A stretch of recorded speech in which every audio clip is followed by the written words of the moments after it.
Hello, everyone. I am really excited to be speaking with you today about the University of Colorado School of Medicine Office of Diversity, Equity, and Inclusion. My name is Amira del Pino-Jones, pronouns she, her, hers. I am the Associate Dean for Diversity, Equity, and Inclusion for the School of Medicine. In my role, I oversee all aspects of the School of Medicine's DEI programs, including education, research, community engagement, recruitment, and support of faculty, residents, students, and staff. We have a wonderful team within the Office of Diversity, Equity, and Inclusion. I have introduced myself. Next, we have Dean Scott, who is the Director of DEI for undergraduate medical education. In his role, Dean Scott oversees DEI programming, including education, recruitment, and support of students in our School of Medicine programs, which includes the MD program, physical therapy, physician assistant, and anesthesia assistant programs. Next, we have our Director of DEI for GME, Dr. Jacqueline Ward-Gaines, who oversees our GME DEI programming. And this includes education, recruitment, and support of residents and fellows in our programs, as well as students in our graduate programs. Next, we have our Director of Community Engagement, Janet Meredith. She serves as Director of Student Programs at 2040 Partners for Health, which includes our Community Students Against Healthcare Racism group. And last but not least, we have Karina Goodwin, who is our DEI manager. She helps lead and manage DEI programs and oversees the daily operations of the Office of Diversity, Equity, and Inclusion.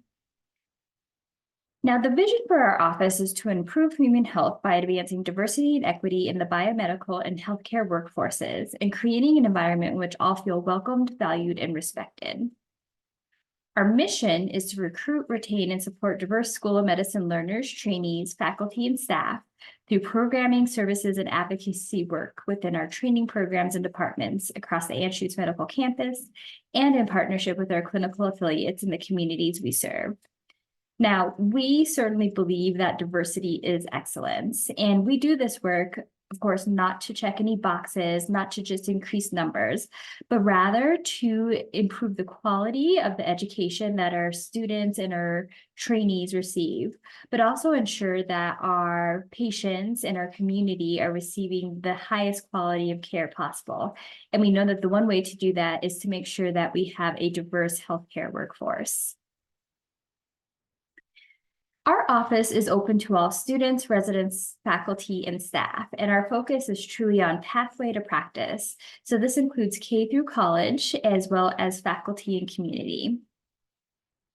Now, we have 4 major focus areas within the Office of DEI. The first one being to enhance workforce diversity. This includes within our matriculating medical students, PT, PA, AA, or anesthesia assistant in graduate programs, increase diversity amongst our matriculating residents, fellows, and graduate students, and as well as within our physician specialties and PhD programs where underrepresented. So our diversity recruitment includes things such as pathway programming, support of holistic review, whether it's at the medical school level or the residency and fellowship levels, as well as the faculty levels as well. We attend a number of educational and national conferences for recruitment. We offer a number of educational offerings, including our first and second look programming in the GME space, where applicants can learn about our DEI efforts and support for diverse learners. Our next focus area is diverse talent success. So we have been working to develop strategies and practices for creating welcoming and effective learning and working environments for diverse learners and faculty.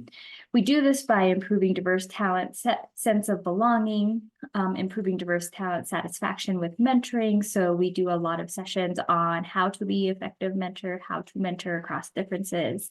And then we also promote faculty development opportunities to faculty from underrepresented backgrounds. So this really includes supporting participation in leadership and professional development opportunities. We also provide a number of resources for faculty development and external career development as well. Our next major focus area is culture, climate, and community. Our goal is to build an inclusive culture, increase faculty DEI competency, including health equity, and raise awareness of DEI efforts and offerings.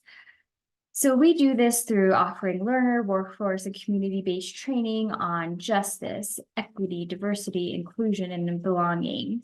And we aim to simplify and support the development, execution, and evaluation of, again, justice, equity, diversity, inclusion, and belonging, or JEDI-B initiatives and programs and departments.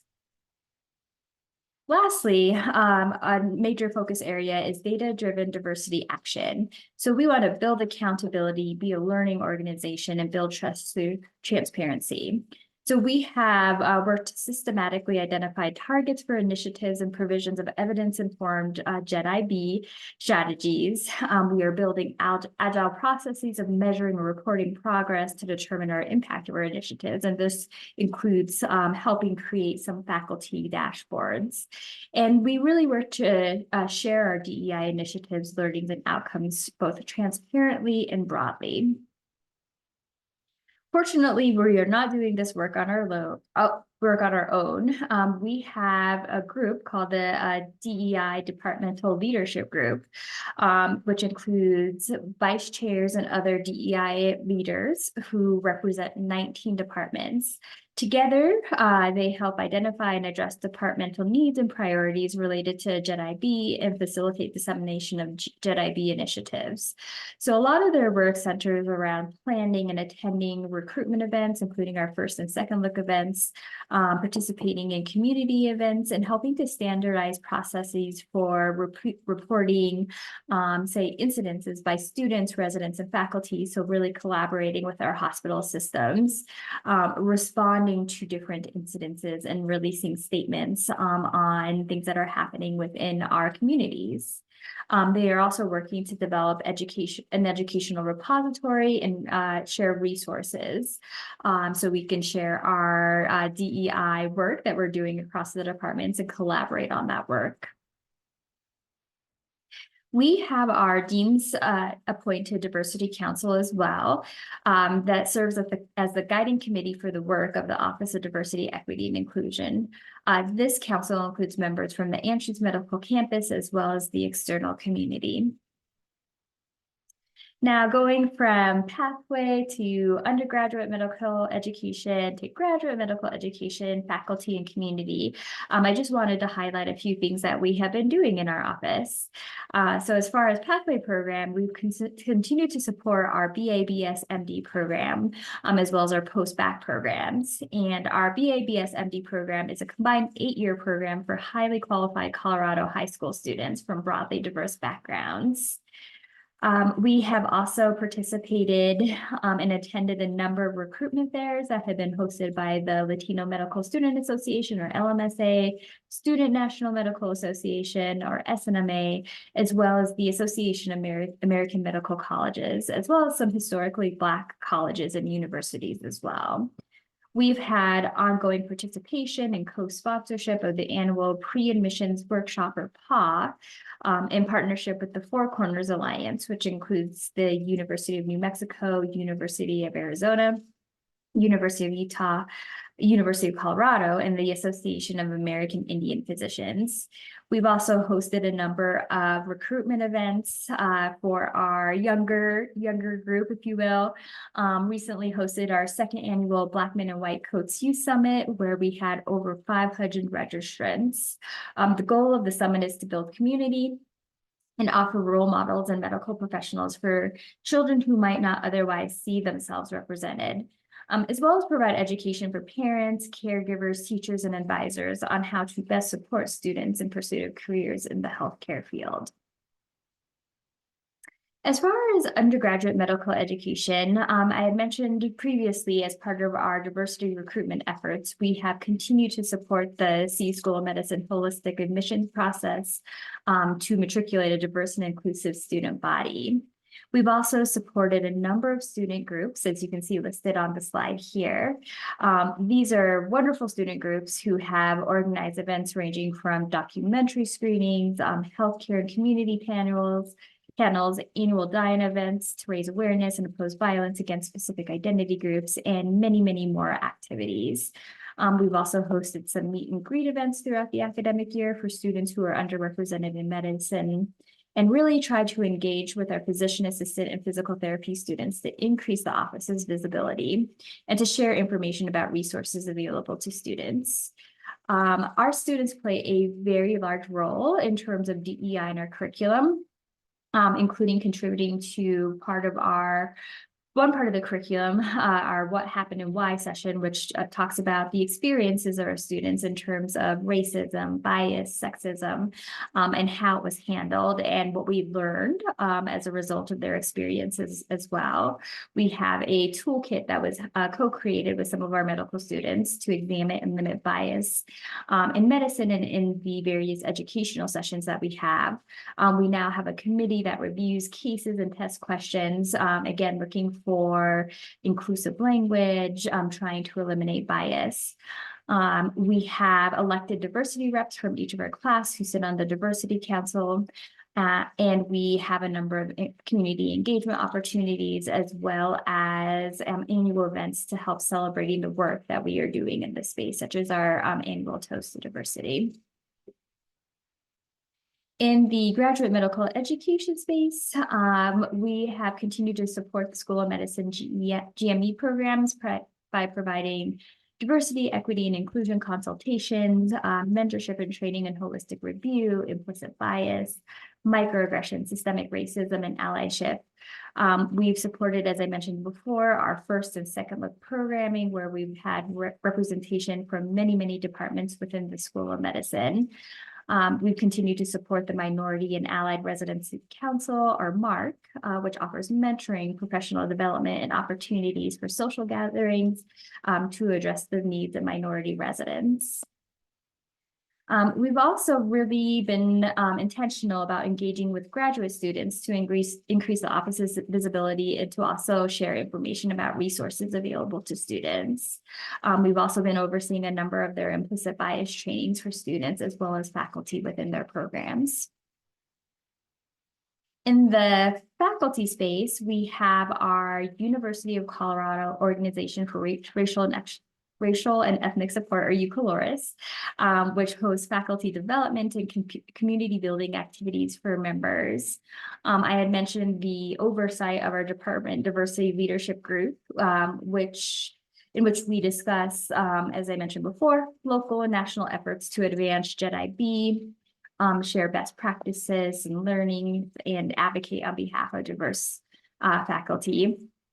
We are helping to build a faculty dashboard, which will allow us to track some of our DEI efforts and initiatives.